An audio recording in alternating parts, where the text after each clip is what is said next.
So this definitely brings back sort of the vibes that we had during that COVID era that I think we're all trying to forget. But really appreciate such a great virtual turnout here.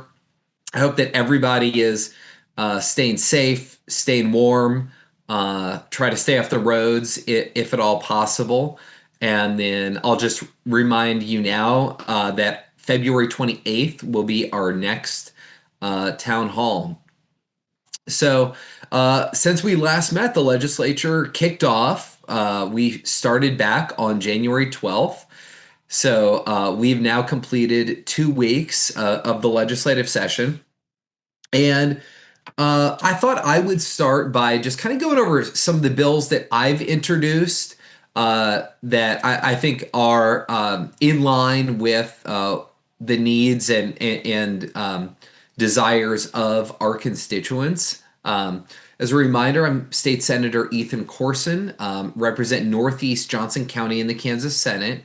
Our district is from 47th Street out south to about 95th Street, and then from State Line to about 6 blocks west of Metcalf. So that's all or part of 10 different cities in Northeast Johnson County. And so, what I introduced this week is a series of bills that I bundled together to call the Working Families Agenda because there's been so much focus in the legislature and among elected officials, both nationally, federally, and in state, about work that we can do to try to make Kansas more affordable. And I wanted to really get down into specifics of how I think of affordability and things that I think that the legislature should enact that would make Kansas more affordable for folks, while at the same time not dramatically diminishing our state coffers to the point where we'd be looking at cuts. So everything we propose is fiscally responsible and really is targeted at providing relief to those who need it most, to try to make having a middle class quality of life more accessible to more Kansans. The first thing I proposed is a vehicle tax registration credit, which would be a $250 credit that Kansans would have on every vehicle that they register. Vehicle registration is undoubtedly a form of property taxes, the most hated tax, and I think that certainly one that folks don't like paying. So this would be a credit of $250 on every vehicle that folks register as a way of just, again, trying to keep more of that money in the pockets of families. Separately introduced a bill to double the exemption from the state 20 mil property tax that is part of the school funding formula. Right now, the first $75,000 in assessed value is exempted. My bill would double that to the first $150,000 being exempted. That would, for a not small group of Kansans, would completely eliminate that 20 mil tax from their property tax bill as a way of providing property tax relief.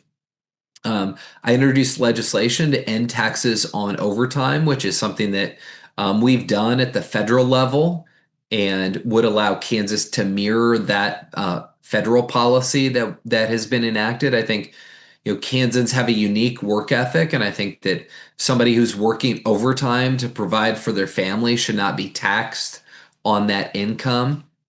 I've talked a lot about and heard from many of you about rising property taxes for our fixed income seniors. So we've introduced legislation to try to freeze property taxes for a greater number of our fixed income seniors. As we've discussed in previous town halls, the current program is well structured, but many folks, particularly in Johnson County and in our community aren't able to qualify for it, even though they need that relief because their home has been assessed at a higher value than allows them to currently participate in the program. So this would raise those thresholds and bring more people into the program. As I've done every year I've been in the Senate, I've introduced a bill to raise the minimum wage in Kansas, which is currently the lowest in the country and tied to the federal minimum wage. Um, I introduced a bill based off what Missouri passed at the ballot several years ago to enact paid sick leave in Kansas. Um, and because 1/3 of Kansans rent, I'm going to be introducing legislation to restore the renter homestead piece of the property tax relief program. So that was eliminated in 2012 under Governor Brownback, and this would restore that. So we're also providing relief not just to homeowners, but to the 1/3 of Kansans who rent as well. Two government accountability bills that I introduced are one barring legislators from becoming lobbyists for 4 years after they leave office. I think that that's just a simple measure that can help restore public trust in the work that we're doing. I think no one wants to think of legislators as people who are essentially undergoing training to become a high-priced, high-paid lobbyist. And so this would say that you can't be a lobbyist for 4 years after you leave office. Because I think we've seen too many instances of people leaving the legislature and then 8 months later are at the Capitol lobbying for a whole host of corporate clients. And I think that just breeds a real cynicism and a distrust of public officials. And the last bill I introduced is a bill to ban stock trading during any legislative session and during any special session of the legislature. I think it's just wrong that right now you could be a member of, say, for example, the Senate Commerce Committee, and you could be trading individual stocks during the legislative session. And my real inspiration for this was I saw Fort Hays State does the Kansas Speak survey every year, and pretty consistently, when you survey Kansans about their view of the legislature, it is fairly dismal. And I think that these are some common sense things that we can do to make ourselves more accountable and to reiterate that we need to be working for our constituents, and not thinking about our next job and not thinking about our own bottom line. So that's my legislative agenda for the session. Want to talk more. Hopefully we'll get some questions during the Q&A about the governor's budget, what's going on with that process. There's been, I think, some legislation that's been heard in the House side that I think is fairly concerning. And so I want to hear from our colleagues about what the prospects are of those different pieces of legislation. And so I think Representative Xu is up next, and I will turn it over to him. All right. Thank you, Ethan. Yeah, like Ethan said, it's been kind of a quick start to the legislative session. We had Martin Luther King at the beginning of this week as well, and then kind of this incoming storm kind of got a bunch of committees canceled. So this is a really short week. I have two main things that I wanted to touch on kind of in this first short part of the session. The first one is that a lot of the early part of the session has been focused on, I think rightfully so, the Chiefs deal, the Chiefs Stadium deal, about them coming to Kansas. On Wednesday in House Commerce, the representatives from the Chiefs kind of lobbying team came to speak to Commerce. And then on Thursday, kind of the House Dems got a briefing from David Toland and the Commerce team on the Chiefs deal. And I remain a little bit concerned. I think reasonable people can disagree on where they stand on this. I remain a little bit concerned about kind of the long-term budget outlook on this. So I keep asking, like, if we see 3% annual inflation over 30 years, which is kind of what we anticipate the length of the Star Ponds deal, that means prices in 30 years will be 150% what they are today, more than double what they are today. But the state will not be able to collect any new revenues from areas inside that Star Bonds district. And if you've seen that map, it's a really, really big district. I will say in our Thursday briefing, we grilled Lieutenant Governor Clayton pretty good on that particular issue, and he did maintain that he thinks that the final map, which will be released probably later this year, second half of the year, will be significantly smaller than that original map. He said they were fighting whether or not they release a smaller map and then have to expand it later if they had to, or release the larger map and then able to whittle it down if they're able to, and they landed on the latter. So it will be smaller than the original map release, but I still maintain that it's concerning that the state just won't be able to collect any new revenues from that area. And so just kind of down the line in 15, 20 years, those are some pretty quickly growing areas of Johnson County, especially. And we would just have to make different governmental decisions, I think. The second thing that I wanted to touch on is the Shawnee Indian Mission. So if you might recall, the last time we touched on the Shawnee Indian Mission, House, Fed, and State killed off the bill that would have conveyed the land to the Shawnee tribe. I got to sub in on appropriations on Thursday, and actually we were working the Kansas Historical Society budget on Thursday. And in that budget, which I was proud to vote for, obviously, was $200,000 in fiscal year 26 and $625,000 in fiscal year 27 to help renovate the West Building of the Shawnee Indian Mission. So kind of in that Fed and State committee here, we kept hearing about how bad of shape that the Shawnee Indian Mission was, and that's why it needed to be conveyed. Well, now the state is recognizing that, sure, maybe we haven't done our job and spending money there. So we got more money coming into the district, coming into the Shawnee Indian Mission to make sure that things are up to date, and hopefully we can open up that West Building for visitors after this all gets done. So that's all that I had today. Happy to hear your questions. Lovely to see your faces once again on this computer screen. Much prefer in person, but this is a nice throwback.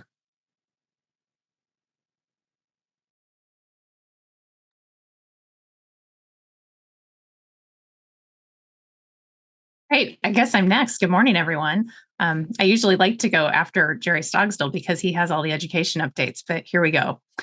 So good morning. I'm Melanie Haas. I represent District 2 on the State Board of Education. The boundaries of my district are hard to describe, so I will tell you that it aligns with Senate districts, including Senator Corson's, Holscher's, Petty's, and Haley. So part of my district is up in Wyandotte. I will tell you that our search for a new Kansas Commissioner of Education continues. Last month in December, the State Board of Ed selected HYA Associates out of Illinois to be our search firm. And so if that gives you any pause, stop and know that we have a member, a Kansan, on the search team. We've got 3 executives that are kind of running that process for us.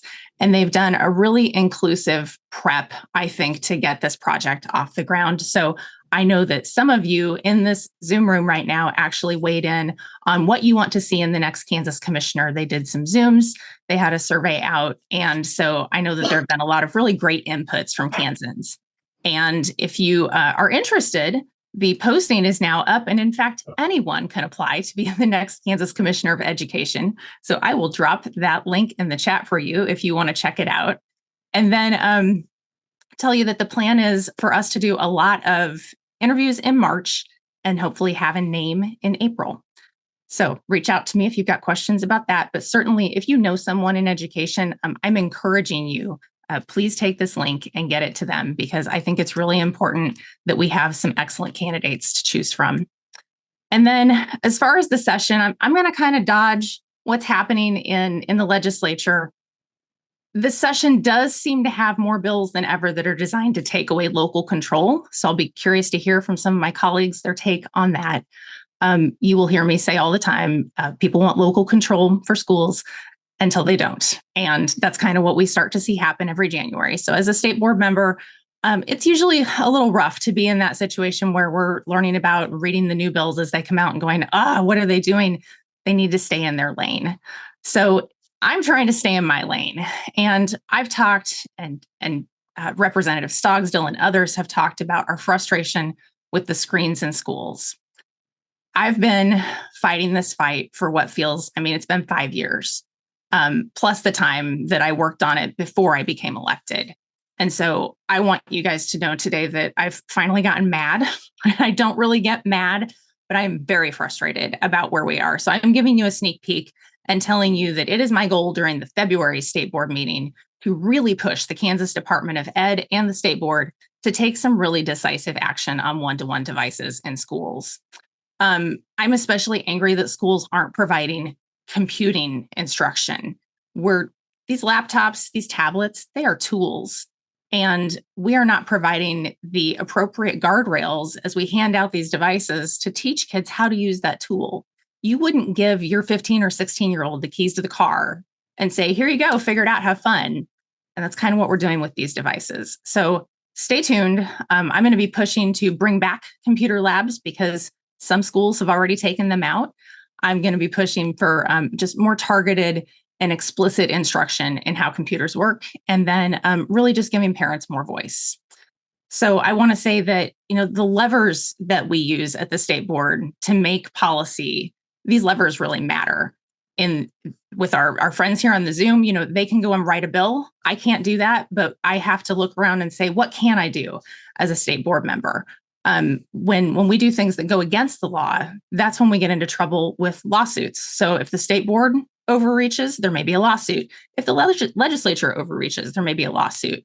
Or if they fail to do their job, like happened before, where maybe the schools weren't fully funded, there was a lawsuit around that. So stay tuned. There will be more on that issue. In January, the board did vote, the State Board of Ed voted to endorse a letter on ABA therapy. I think I touched on this a little bit last month. Essentially, we had a parent come in front of us and say, I feel that my rights, especially under federal law for my son, are not being met. I am asking you to write a letter similar to the one in South Carolina that instructs the state and all of the local education agencies to do their jobs. And so that's what the state board did, is we did go ahead and vote on an H2 vote to endorse that letter.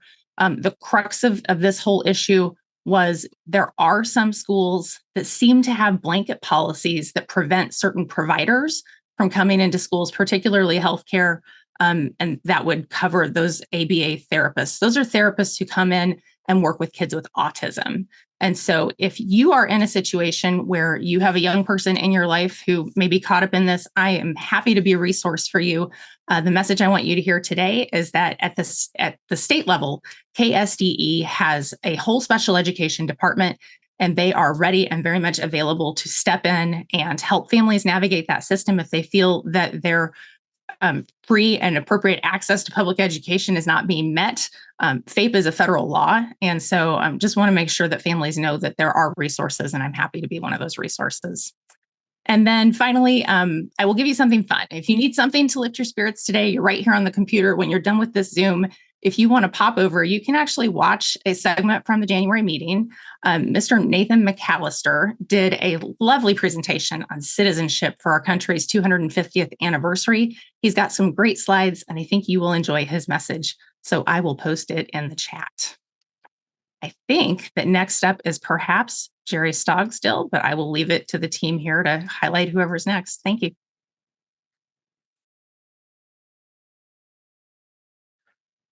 Well, good morning, all. I appreciate you all being here this morning. I've already contacted FIFA to see if they can get you a participation medal for showing up today.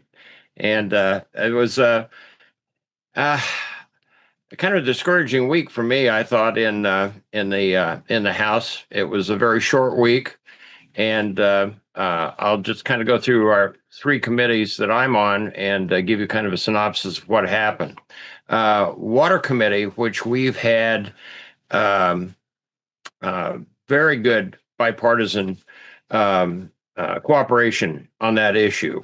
And it's an issue that obviously affects both the groundwater areas in western Kansas and the surface water areas that provide water for us here in eastern Kansas. And we talked about that this week, and I told him that I've never heard a thing from any of my constituents about water being just a concern for eastern Kansas and drinking water and that sort of thing. It's a statewide issue.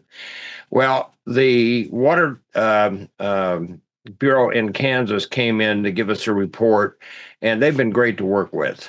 Connie Owens runs that department, and she does a fantastic job. Their report was troubling, to say the least, and it wasn't because of what's going on in Kansas. It's what's going on in Washington, D.C.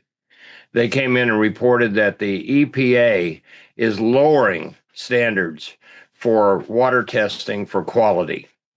And there are several things that they test for, 6 in particular. I've asked for a specific listing of those things, which I expect to get on Monday. But they said of the 6 things that they test for in a major way, 4 of them have been eliminated from testing by the administration in Washington.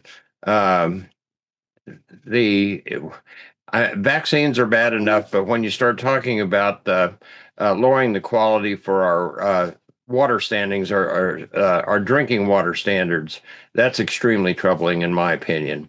And I think the whole committee felt that way, both Democrats and Republicans. We'll get more on that, I'm sure, in the coming weeks as we continue to work on water policy for the state. Tax, and I'll let Representative Clayton talk about this mostly, but it was an interesting. We didn't have tax committee on Thursday. We had the minority. Actually, it was on Wednesday. The minority ranking Democrat met with the chair of the committee and the vice chair of the committee, just the 3 of them, to try to hash out a tax plan that we could all live with. And that to me, that was a very good meeting, because for one, they actually included the ranking Democrat on the 3-person committee to go in and talk about putting together tax policy. And our ranking Democrat, Tom Sawyer, probably knows more about taxes than everybody else on the committee combined. So I think it was good that the 2 Republicans wanted his input when they were talking about this particular plan. So don't know exactly what came out of that yet, but I was encouraged that maybe that was a good sign that they really want to do something this year other than just give breaks to the 1% of individuals and corporations in Kansas, which would be a welcome change. The last thing was in education, and that was very troubling this week. I didn't think that they would necessarily bring up vouchers this year. It's going to be a very unpopular topic with voters in the fall, and I didn't think that they would want to bring that up particularly, but they have, and it's to opt into a federal program for their terminology for vouchers is scholarships. Companies or individuals giving certain amounts of money and then being able to private schools for scholarships, and then being able to deduct that from their federal taxes. So again, it's just the same thing. It's taking public money away from our public schools and giving them to private schools, and all the major educational entities in Kansas testified against this. Obviously, teachers, PTA, board members, all of them, and the only people that really testified in favor of it was the archdiocese in Wichita, the Catholic Archdiocese in Wichita and Kansas City, Kansas. And the statistics that we've seen show that about 80% of the money that would go to fund vouchers are for people who are already in private schools and can well afford to keep their kids in private schools without voucher help. I also was asked to attend the Midwest Higher Education Compact meeting and dinner on Wednesday night. And the Mid-America or the Midwest Higher Education Compact is composed of a lot of colleges and universities in the Midwest, including KU, K-State, Wichita, and they provide different services for those colleges and universities. But I brought up the issue of how is DEI impacting our colleges and universities. And I also have talked over the last 6 months, I've talked to administrators at every single college and university in Kansas about this. And they all have come up with the same thing. It's horrible. It's really going to be a problem for our educational system, our higher educational systems. And that was confirmed in our meeting with the Midwest Higher Education Compact people on Wednesday. I talked to an administrator on Friday about this, and this is where we are in education. They don't want their names used because of possible retribution for even talking about DEI. One of them from a major college here in Kansas showed me a list of 300 words they're not supposed to use on campus because it refers to wokeness or DEI. And the one person that I talked to that made a real strong case for being against this, he was saying that we're losing foreign students. And we've been able to attract the best and the brightest of foreign students from across the world to come to this country, study. So a lot of them stay, go to work for our companies here. A lot of them go back to their own countries and rave about the great education they got in America. That's gone.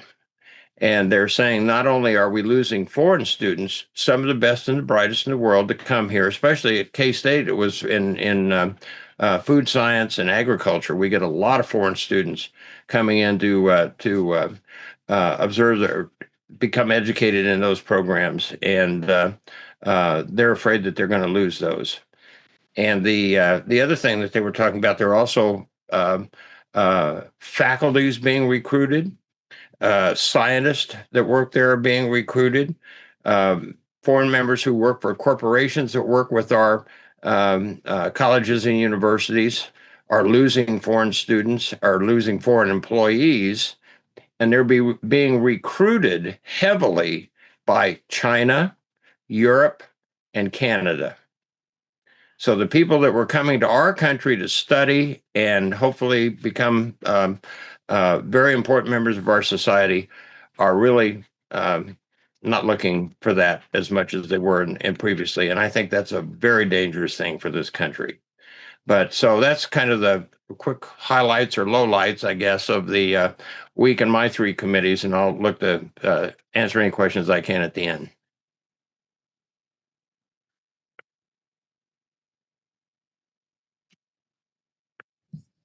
Hello, everyone. Thank you to Senator Corson for transferring this to Zoom today so no one's safety is at risk. Hello, my name is Becky Fast. I'm your county commissioner. I represent Northeast Johnson County on the county commission. So I wanted to highlight, given the weather, what the county did in preparation for it. Many of our neighbors who are homeless in Johnson County have no shelter during the cold weather snap. Johnson County United Community Services counts around 250 unhoused neighbors. I think what is really always just hits me hard is in our community, we have 1,000 children who are homeless. Many of those, are not on the streets, but they're living from couch to couch that our school districts assist on a given month. So we at the County Commission allocated $25,000 to assist Project 1020 with hotel vouchers. During that meeting, I made a call to our faith community to match that, and Church of the Resurrection came forth with another $25,000. But I'm making a call today to all of us. They always need people to make meals for the evening and serve those meals. If you could donate whatever to them so that they are at capacity or over capacity many nights. And so I've always believed strongly in the quote, no one can do everything, but everyone can do something. And many of you are involved in strong faith communities and often are looking at community projects. And to me, 1020, especially now during the winter months, they're only open a winter shelter if we could all join together. Another exciting part that I got to be a part of that makes me as a commissioner, see, how real lives are being impacted. We have federal housing HUD funds that come to us, and I'm really worried about ongoing receiving this because the Trump administration has been, they've been allocating like these homeless funds, pulling it back, then allocating, then saying they don't want it to go to housing, they just want it to go to mental health. But 2 years ago, we allocated some HUD funds to Habitat for Humanity for the Olathe Pathway Project. And I got to go out and see they have 2 homes that are done. And they had a ribbon cutting this last week. And a woman, single mother, she was just so elated. First person to be a homeowner in her family. She had been homeless for a number of times in her life in the last 5 years. She works full time, but her what she brings in doesn't give her enough to afford housing. So her story was really impactful. What really hits me is we like to other people, especially with, we got a lot of neighborhood pushback for that Habitat project. Neighbors who did not want, and these are beautiful small houses, but did not want Habitat in their neighborhood. And we like to others, saying these are others, these aren't people I know, but the others are our teachers, our social workers like myself. The others are our police. The Lenexa project that we have allocated some COVID funds, the city manager in Lenexa said this will be a project that city staff for Lenexa could qualify. And you say, how's that? Well, Overland Park and the housing study that the county helped fund in 21, in the Shawnee Mission Post, it talks about only one house has been built since then in the $350,000 range. If you are a teacher, a social worker, if you're retail, buying a house and the average medium is $500,000 is just beyond your reach. And in that study, it talked about we need like 4,000 houses in the $350,000 appraised value. It also talked about how few apartments we have now under the 1,400 range, and only one unit has been created under the 1,400 monthly range. So it's not just in home ownership that is becoming out of reach for so many of our middle to working class families, but it is rents that are becoming out of reach. So the county was also notified about cuts to our maternal and health, our WIC program. It just is devastating as we're starting to get notified of these cuts. Last year, we added in funds to keep the funds running. These are federal funds that come through the state. This program has gone on for 50 years. We've never had a significant, huge cut. So we had to lay off some staff. We're hoping that maybe that we can get some of these funds back, and so that we can bring it back up to the service levels it was. But you may have heard last week the Trump administration put out that they were rescinding $1 billion in mental health grants. And because there was so much pushback, then the next day they rescinded that.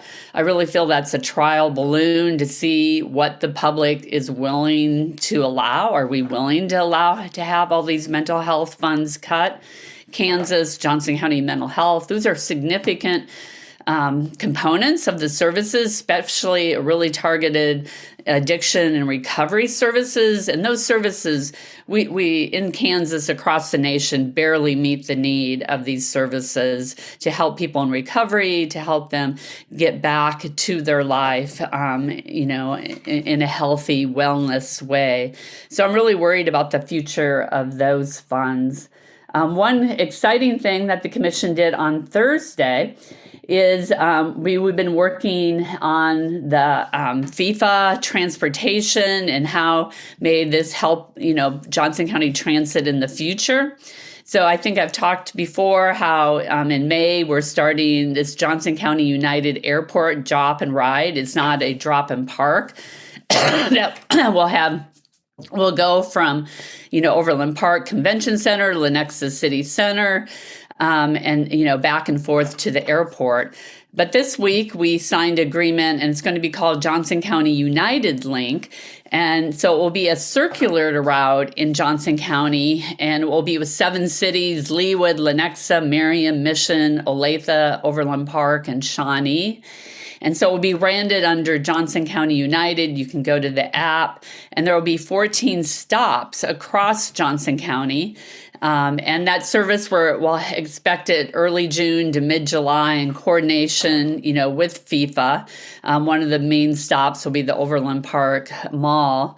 And it will run every 30 minutes. And what I'm really excited about it is that it will also connect with our regular fixed routes. And I'm hoping Johnson County residents, not only our tourists, use this and develop more trust in our transit program. For me, when I go to a city, it's always scary the first time I try out their local public transit because I don't know what I'm doing. Do I need cash? Do I need to get a card? And so we're hoping that the interface with this circular route, which will be free and will go every 30 minutes, you can hop on, but then it will connect to our regular routes, and that Johnson Countyans say, hey, I don't need to have 2 cars, or I don't need, to have both cars on the road, and it can help our congestion, create healthy air, and that our community becomes more trustworthy as our transit center. And we unveiled, a plan that, we're working to have more frequent routes. We're not having as many, especially in Northeast. And you will see, like in Metcalf, these routes for our regular line will go every 20, 30 minutes. So we're really working on that transit plan. So, I feel like Johnson County is really, we're bringing in drivers. That's the huge thing for this transit, is to have drivers who have these CDL license. My father, in his retirement, was a rural public transit driver, and they didn't let him retire until he was in the 80s because so few people have the CDL license, and school districts deal with this too. So we're bringing in, and working with the Nazarene College to house these drivers.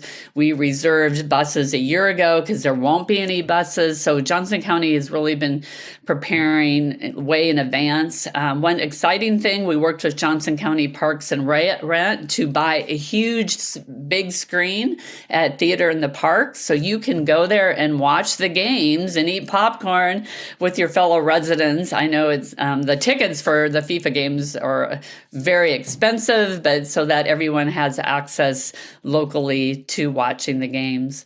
So that is my report, and I will let Rep. Clayton, I think, is still to speak. Hey guys, yeah, I assume it was probably either me or Representative Owsley, although I don't see him on here, but good morning, everyone. So normally I would talk about what would be going on my committees, which are federal and state affairs, tax, and commerce. Representative Xu covered a lot of the major stuff that we've been hitting in commerce. And of course, looking forward to hearing any questions that you all might have about the Chiefs deal. But primarily, there is an ask to us as legislators. Many of us, actually, I think everyone on this call all took a vote on the Star Bond extension bill, which would have took place during the special session of 2024. So now we are being asked to essentially extend the sunset on Star Bonds and also take a vote on a bill that has to do with creating a sports authority. So I have not seen text for either of those bills, but it is my understanding they will both come through the Commerce Committee. So Representative Xu and I will get to take a crack at those bills twice. So if you have any concerns about what you want to see the sports authority look like, let us know. That bill is still being crafted. And again, there's always opportunities for amendments, but that conversation is sort of ongoing. But the main aspects of the deal, those are determined by the Commerce Department. So there are some things that we in the legislature and you as citizens don't really have control over, but there are a couple of things that we do. So make sure that you're communicating with all of us on as far as that's concerned. Definitely has been kind of quiet. We did federal and state affairs didn't meet at all this week. And and not a ton has gone on in tax. As Representative Stogsdill said, our ranking minority member, chair, and vice chair have gotten together. And this is something that's happened the past several sessions. We're hearing from a lot of people concerns about property tax, especially. But what happens is that you end up having the Senate plan and the House plan running into each other. And so you'll hear from all of us, oh, I voted to give you property tax relief, but then you don't see it. And part of the reason is that it's one of the reasons why everyone hates politicians, right? There's all of this inside baseball. You've got the speaker fighting with the Senate president and so on. And we'll have more of that going on this session just because, and I've asked a lot of lobbyists who have been here longer than I have. This is my 14th legislative session, and I've never seen this many people running for statewide office who also hold elected positions in the legislature before. And from what I'm hearing, it's like this is like a 100-year storm. We've got a lot of folks. Our Speaker of the House is running for insurance commissioner. Our Senate minority leader is running against him for insurance commissioner. That's an open seat. We've got several folks, including Senator Corson, who are running for governor. Over in the House, we have our chair of elections and another member who are running against each other in a primary for Secretary of State. And I would argue that while I super care about governor and all the other things, governors come and go. I've been in the legislature for a while. I've dealt with Brownback. I've dealt with Laura Kelly. I've dealt with Collier. You can work with them no matter what on all kinds of things. But Secretary of State is an office that concerns me immensely because what I've noticed is that especially when we're looking at what's going on nationally and when we're looking at what's going on at home, there are really two things that matter here, and that is affordability. Are we able to pay our bills? Are we able to stay in our homes? Are we able to, be safe and just lead the lives that we want to lead? And democracy. Are we preserving it? Who is attacking it? Why? Are those attacks? What do those look like? And so although I'm not on the elections committee, I am lucky. I'm close with a lot of the folks on our elections team, and they've been kind of keeping me apprised at what's going on. So what went on in the elections committee this week is something that happened back when I was a baby legislator. So I've seen some of my old school constituents on here. Hi, I'm going to bring back an icky blast from the past, and that is they are going after local elections again. So some of you might remember that our local elections used to be held in the spring and not the fall. And as a legislator, I frankly preferred this because local races, for the most part, don't need an entire year of a campaign season where they're out there, raising money and, having all of these forums, putting up yard signs. That shortened, truncated election season where they would have their primary in I think like February and their general in March or April. That was much better, a lot easier for all of us, and it really depoliticized the issue. As the mayor of Lenexa told me in a comment on my Facebook chat, she said, well, I guess we'll get those Republican and Democrat snowplows out. It's the running of everyday local government business is by its nature nonpartisan. So there was initially, over a decade ago, a fight to move those from spring to fall even year partisan. They couldn't get that, so they just walked it to fall nonpartisan even year. Well, or odd year, excuse me. So now, because the turnout is not as high for those, now all of a sudden, our current election chair, who wants to be your Secretary of State, he's the ultra conservative in that race. He's saying now he's worried about turnout. And I'm like, oh, are you? I think that bro is just worried because he doesn't like the way that the elections went last November. Because, of course, when we have these odd year elections at our local level, you have a backlash to what's going on nationally. And we saw that here in Johnson County. Such is the cycle of elections, right? And we really don't really want to dictate whether people turn out or vote. I would prefer that you all show up and turn out, but guess what? You also have the right not to vote. I mean, please don't do that. But also, this isn't Australia. It is not our job to compel turnout. It is your freedom, right? So anytime I hear ultra conservatives talking about turnout, I'm like, okay, what's your real aim here? So his real aim is to move those to even years. So now you would have these local elections way at the bottom of your ballot. So voter fatigue is real. I'm a member of the House. Ask me how I know. In presidential years, people drop off and are less likely to vote for House members even than for state Senate members, let alone U.S. and Congress. So that type of manipulation is concerning. They have dropped off on trying to push for partisan local elections. And the reason is because of the Hatch Act, which prohibits anyone who holds a federal office from holding partisan office as well. So now there's a push to say, oh, well, you can opt in and you can put, if you want, if you're an R, a D, or a U next to your name on the ballot. And so again, this to me looks like a push for partisan control. We're running into some of the obvious concerns here too. Logistics. In other parts of the state, they vote on drainage districts, right? And so for those, you vote on a drainage district, not where you live, but where your property is located. So the amount of ballots that this creates raises the cost. So again, remember how I talked about how important affordability is? Voting for something that would have massive fiscal notes for just basically political reasons and in order to put forth power and control doesn't seem like a very good idea to me. And as a legislator with a lot of experience, I have seen this movie before. I'm familiar with these arguments, and what they like to do when it comes to making these changes is they conduct what my old military history self would call a war of attrition. So instead of doing it all at once, they do it just a little bit. So then when you have people like me saying, hey, this is a huge problem, red flag, then everyone can say, oh, Stephanie, calm down. It's not that big of a deal. Well, guess what? I think everyone here on this in this Senate 7 forum knows and understands their tactics and is well aware of how that will work. So I believe moving elections from fall in odd years to even years did pass out of that committee, but that committee is pretty stacked in favor of what the very conservative chair wants. And so we'll see how it ends up getting battled out on the House floor. So, and then as far as tax relief is concerned, you sort of have the Senate position and the House position. When you have the Speaker and the Senate President is also running for governor. So he's going to want the Senate plan to be the tax plan.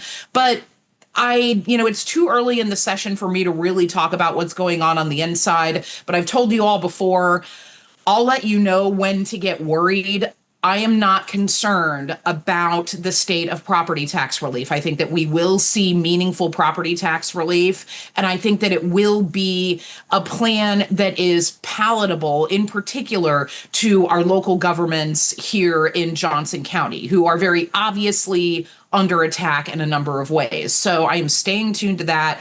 I'm looking forward to your questions. Thank you for being nice about my messy house and my dog. She thinks that you all are actually here, so she gets super excited. So thanks for having me this morning.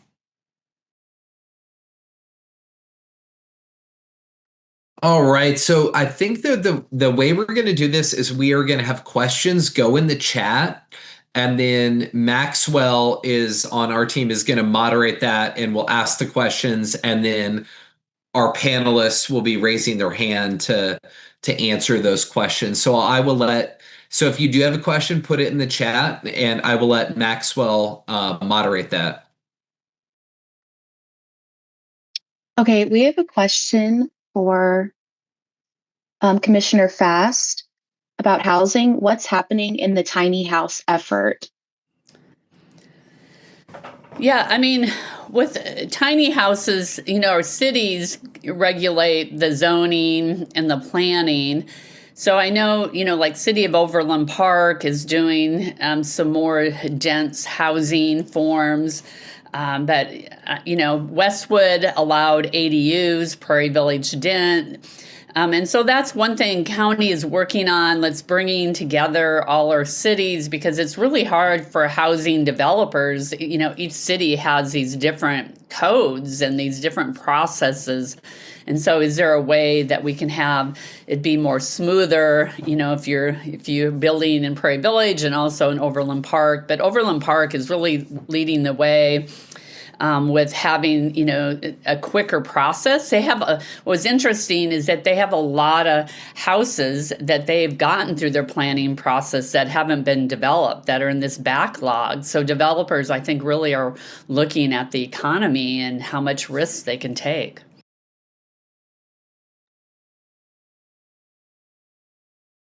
All right, another question for Commissioner Fast. For Johnson County United, will any of these routes be going to Arrowhead for the games?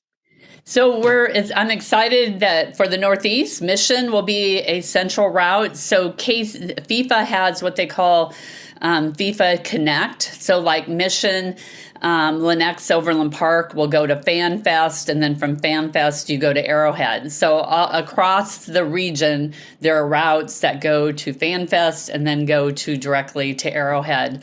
It will be very difficult to park at Arrowhead, unlike the Chiefs, where you're not real close, but you're pretty close. I mean, they're going to have a large area that is blocked off that people can't park. And so there's going to be a lot of media and education that you need to take one of those routes to FanFest and then one of the routes to Arrowhead.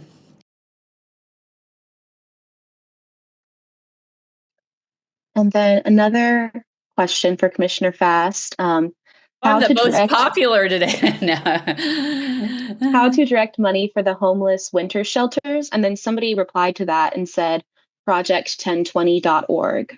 Yes, that you could donate to them, or if you're interested in bringing your friends, they're always looking for people to make food and then go serve it to take an evening. So yeah, just contact them and say, hey, I want to earmark this. I want to pay for one night lodging.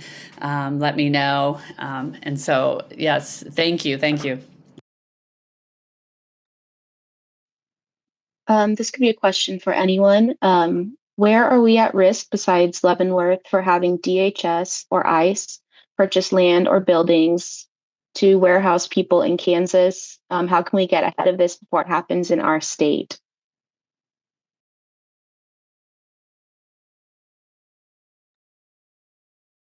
I don't know that any of us have a really good answer of that. I know that there has been a fairly big ICE presence in Southwest Kansas. A lot of immigrants in that neck of the woods. You hear rumors of ICE kind of in our neck of the woods, but nothing that I've been able to substantiate. They could be true, they could be not. I think kind of in the metro area where we live, it seems like Kansas City, Missouri is where they're focusing most of their warehousing efforts. But other than that, I haven't heard anything.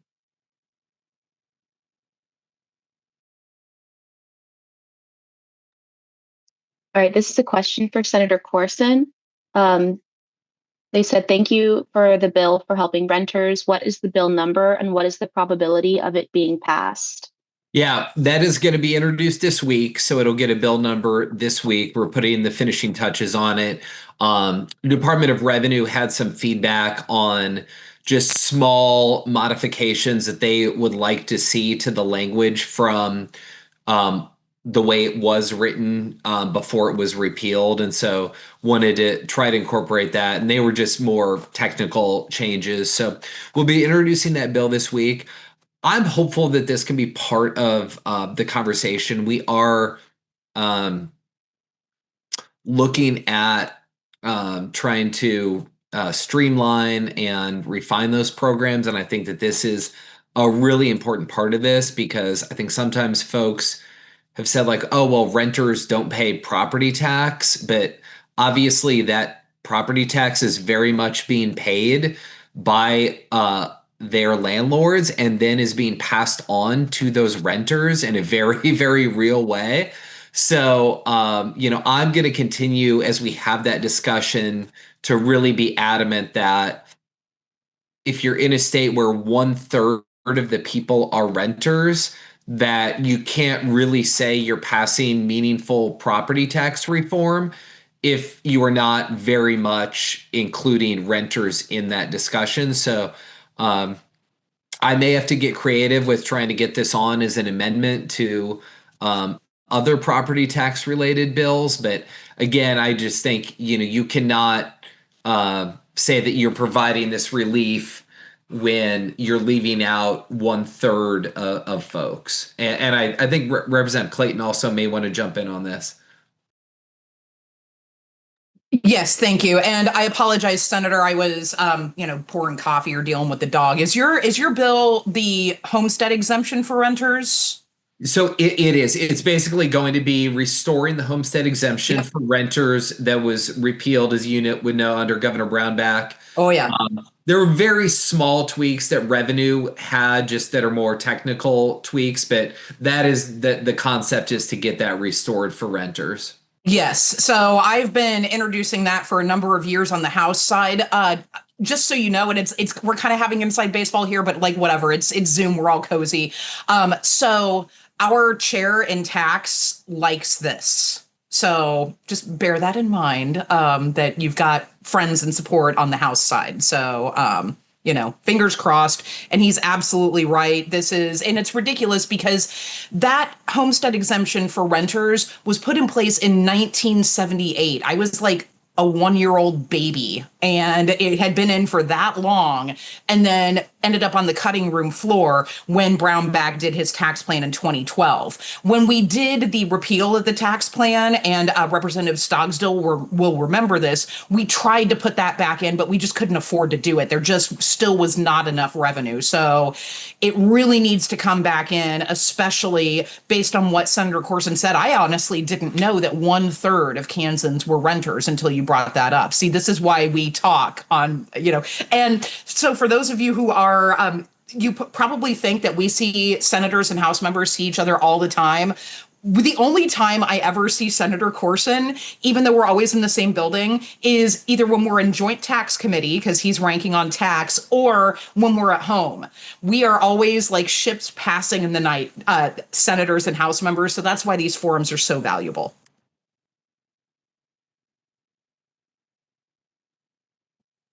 Okay, this is a question for all the legislators. Have any bills been proposed on anti-science topics like vaccines, milk safety, or fluoridation?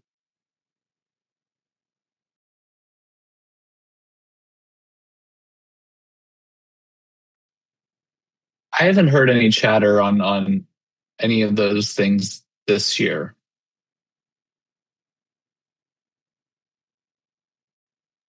Yeah, I mean, a lot of it, one of the problems is that, those usually like milk safety and fluoridation, like milk safety would come through ag, and none of us are on the ag committee. And then the vaccine stuff would come through health committee. So if they have been proposed, they might not have hearings yet. Part of the problem is that they changed something procedurally, at least in the House. When they would read in or introduce bills, they used to say, I'll write a bill on, on marriage, and then they would say, the title. Now they only say the short title. So for instance, I have a bill on marriage that sets the youngest age you can get married as 18. Right now in Kansas, you can get married as young as 15. So normally, though, the title would be read in super long so you would know what it was. But now on the floor, those of us who are not on those committees, they might just say a bill on vaccines or a bill on milk. And it could be something as easy as like how milk is sold as opposed to raw milk for everyone. So it's harder for us to keep up with things like that. And that, my friends, is done by design. Yeah, the fluoride issue will come through Water Committee, and it raised its ugly head in the last session last spring, and I expect it to come back up again this year. With the again with the Trump administration and the head of our health in D.C., he's obviously been against fluoride and many other things to keep us healthy. My position in Water Committee was that I'm not that crazy about tooth decay, and I would prefer to keep the fluoride in, which has been proven to be very helpful in keeping people from getting tooth decay. So I'm sure it'll come up. I don't think the Water Committee is going to have a great deal of support for that. So that's hopeful anyway.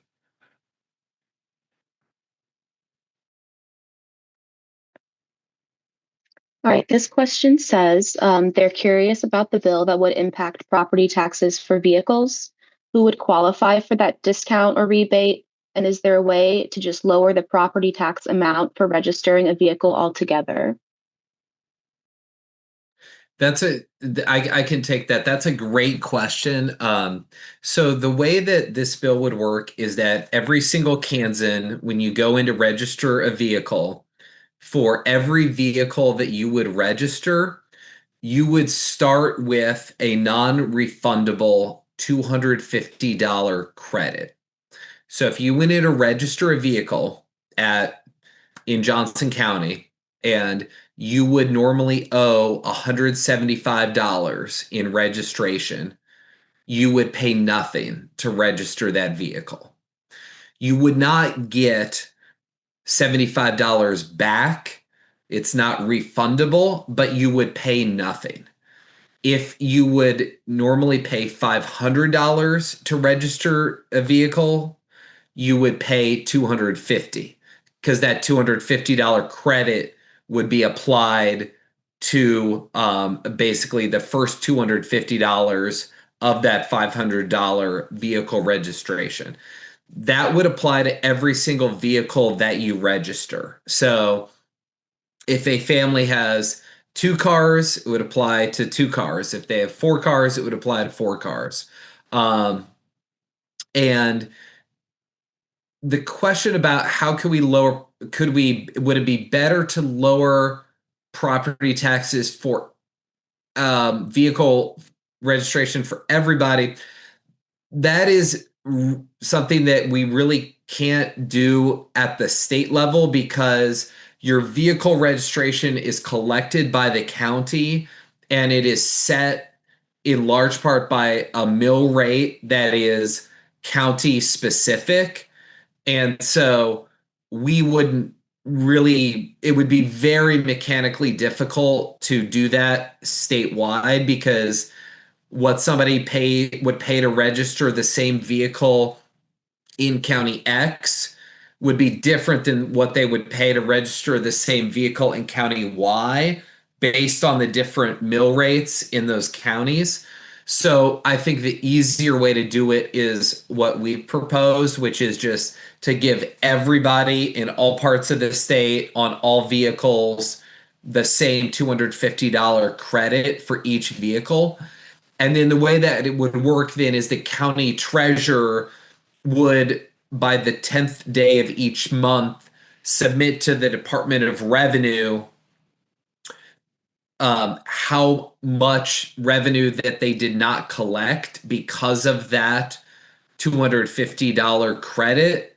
And then the Department of Revenue would reimburse that county in full. So the county would still be made whole. The counties and other entities would not be losing any money.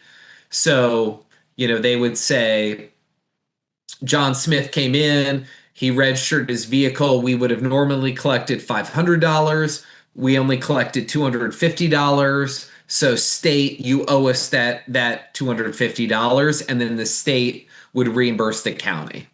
So I think administratively, in talking to all the kind of different folks, that was the consensus, that was just the easiest way to provide that relief. that was both easy on counties, easy on the Department of Revenue, and ultimately, and most importantly, I think easy on Kansans who go in to register. I would like to highlight, because you're talking about the county, please go to our website if you are going to register to get in line. So we have huge wait times now. So the counties are mandated from the state. We have like 18 mandated services. And registering vehicles is a service that we're mandated, but we're not fully funded. So the county already puts in $2 million because the wait lines would just be for days. And so the state takes 85% of the fees that we get. And we are working legislature that we can keep more of the fees so we can get the wait times down. But it's just an example how the state mandates services but doesn't fully fund. The Sedgwick County has on their legislative agenda to rename their DMV to the Kansas DMV office since they get, just like us, we get so many emails and calls because it's hard. If you show up, you might not get right in. But so we're working on, please go to the website to get in line. And so we're working on mechanisms so that you don't have to sit around there for hours. Some people go and they can't even get in. So that's a whole nother issue than what Senator Corson is saying. And Senator Corson has been working with us for the county that we can keep more of the fees and it doesn't all go to the state so that we can reduce those wait times.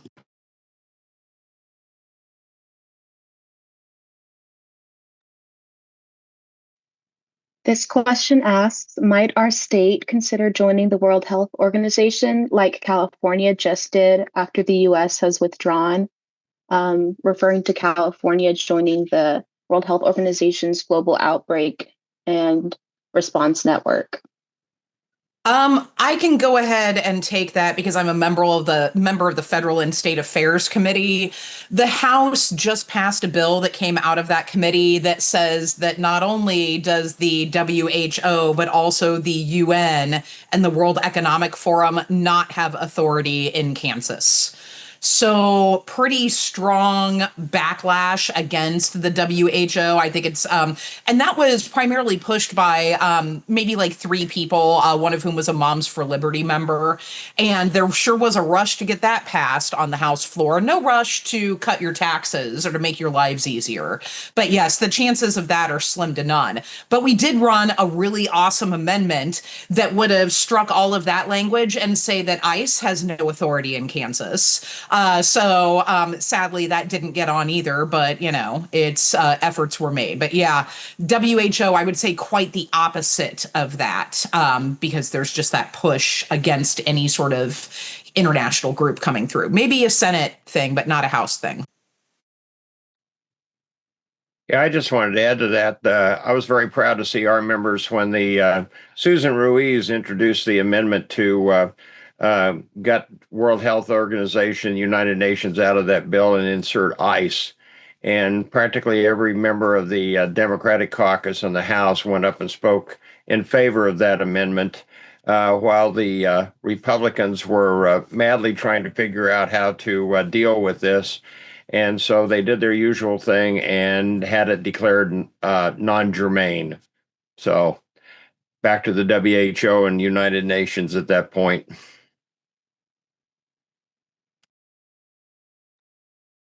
This is a question for Melanie Haas.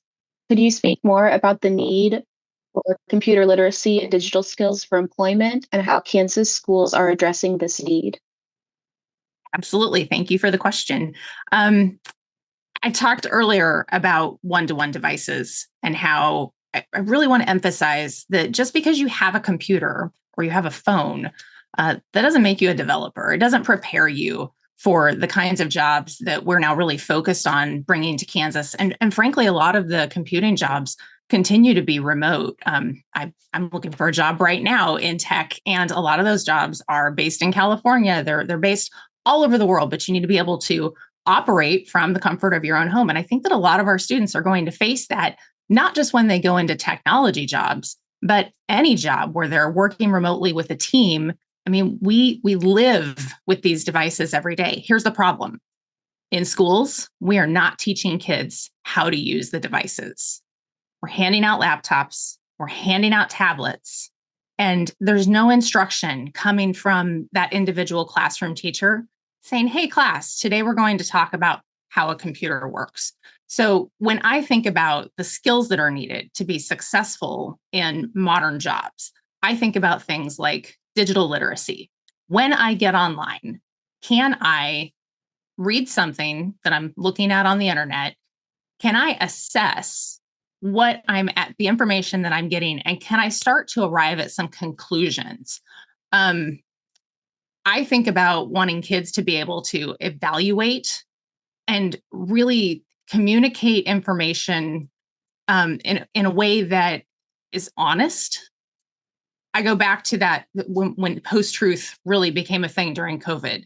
And we started to see information online that kids were spouting as fact, but it's like, wait a minute, how did you evaluate this information that you found? Was it from a reliable source? Did you view it on TikTok, or did you actually go do the research and find good sources that you can cite? So that digital literacy component, I think, is really important. The thing that I'm really pushing for, again, as somebody with a technology background, is computational thinking. And so when a student sits down at a computer, I want them thinking like a programmer. I want them to understand how to troubleshoot their Wi-Fi network. I want them to understand how this physical computer in front of us, how does it work? Like what are the components inside of it? Why does it do what it does? To the same extent that you understand how a car engine works, right? We're talking high level, but you can't just hop in that car that I mentioned earlier and start driving it and have no idea how any of those features work. So this is a really big lift for a classroom teacher. What I'm trying to bring to the state board right now, I see two opportunities. We need standards around when students use devices and why. Some of our youngest students are struggling to read because they have teachers who were trained in reading instruction the wrong way. And so the state board is working on making sure that all teachers get retrained. We're making huge progress there, but is looking at a screen the right way to learn how to read? I think that we all know that the answer to that is no. You have to learn phonetic sounds. You've got to have that phonetic awareness. You need to be touching that tactile page. So one of those standards is, when is a device appropriate? And if I'm taking notes in high school, if I'm typing my notes, which by the way, you see me using two hands, I'm frustrated that we're not teaching our kids typing either. So I see kids in high school pecking with one finger. We need to be teaching typing, but also if you're taking notes, you need to be writing, because that's a brain engaged experience where putting pen to paper makes a difference. So when our device is important, and then really,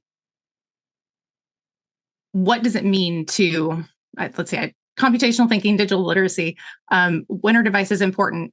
And somebody asked too about the cell phones. I would argue that, cell phones are not within the purview of the legislature. I'm going to go on for 10 minutes, so I'm going to pause there and ask, did I answer your question?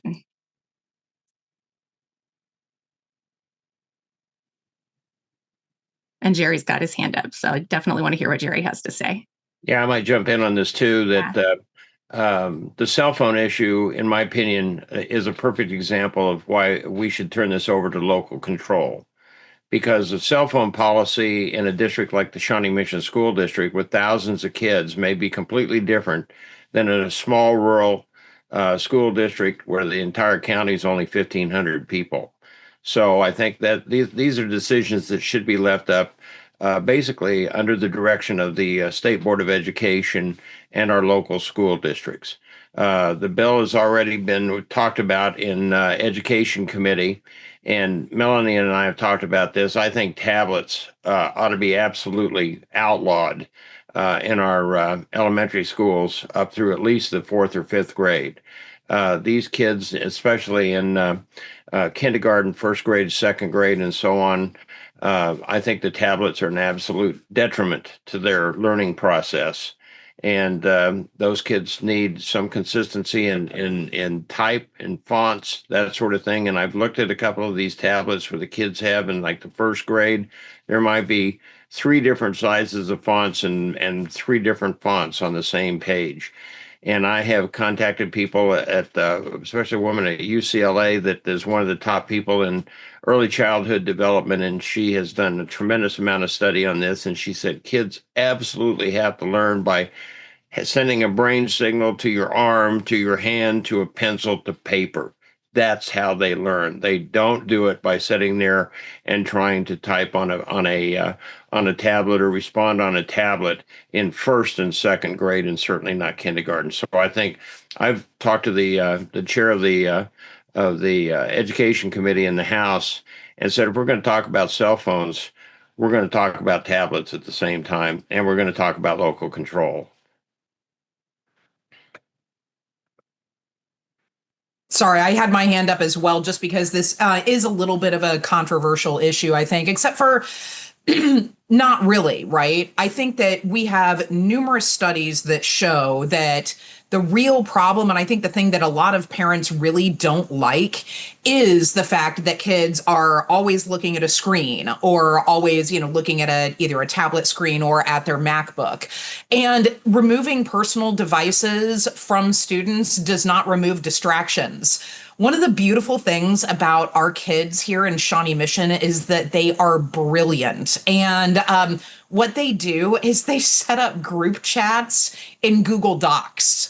So it looks like they're working on a document, and they're not. They're chatting because we have this best and the brightest and those little stinkers, but taking away a personal device does not take away their ability to text, to bully, to do other things like that. And so I think that if we're going to talk about solving the problem, I think one of the things that I learned in Kansas Leadership Center right after I got elected, we had a workshop and we talked about the difference between technical problems and systemic problems or adaptive problems. And so this is a huge systemic adaptive problem that has the element of how do kids learn? How do we actually solve the problem? Lots of discussions in our Johnson County delegation meeting about how some states are doing age gating for social media.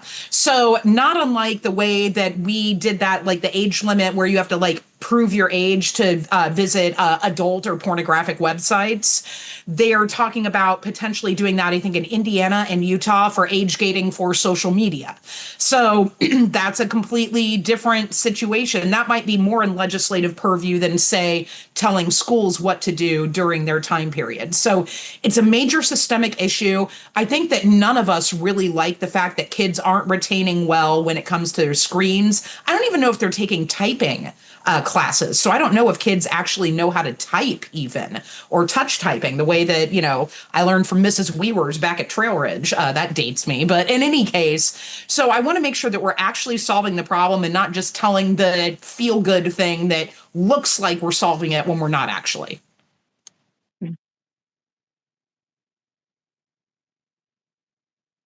All right, we have time for one more question.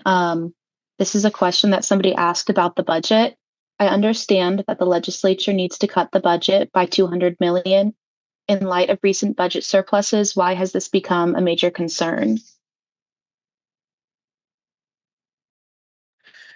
I guess I will take a first crack, and then I'm sure colleagues want to also weigh in on this.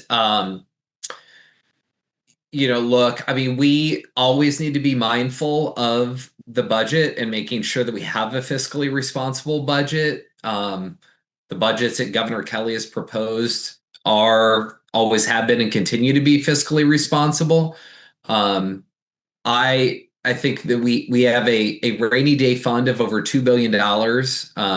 We have a budget surplus currently at the state in our general fund. And so I do think we should always be going through the budget with a fine-tooth comb and making sure that spending is appropriate, but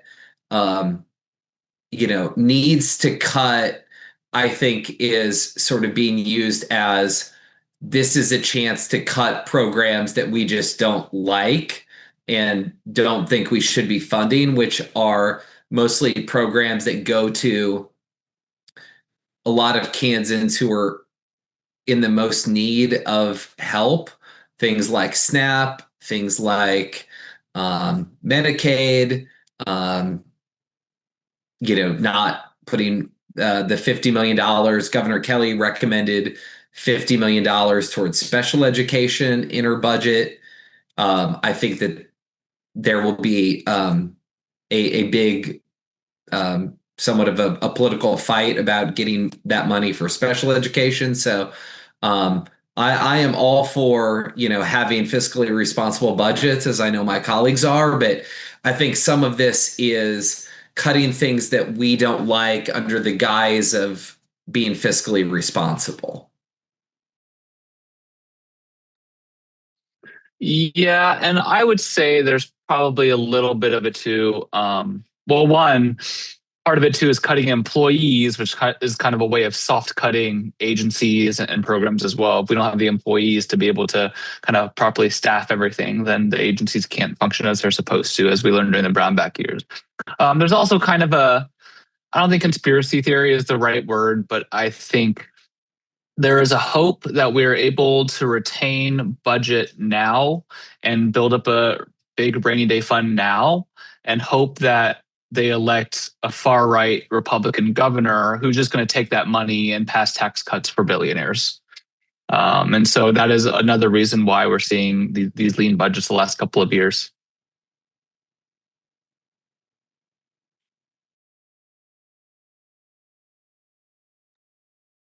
All right, we'll have that be our last question. Thank you, everybody, for the thoughtful questions. We really appreciate them. All right. We will wrap up there. The one quick question: yes, the working families agenda does include an increase to the minimum wage. It would be $15 immediately, and then which would more than double the current minimum wage of $7.25 an hour. So it would go to immediately to 15, and it would increase it every year after that, pegged to inflation. That's Senate Bill 218. But we will leave it there. We will meet hopefully in person under better weather on February 28th, and we will really be rocking and rolling by then. So if you don't already get our emails, please reach out to us so we can get you added to our email list. But thank you for joining us for Town Hall number 62. Appreciate it. Stay safe, stay warm, and be careful out there, everybody. Bye.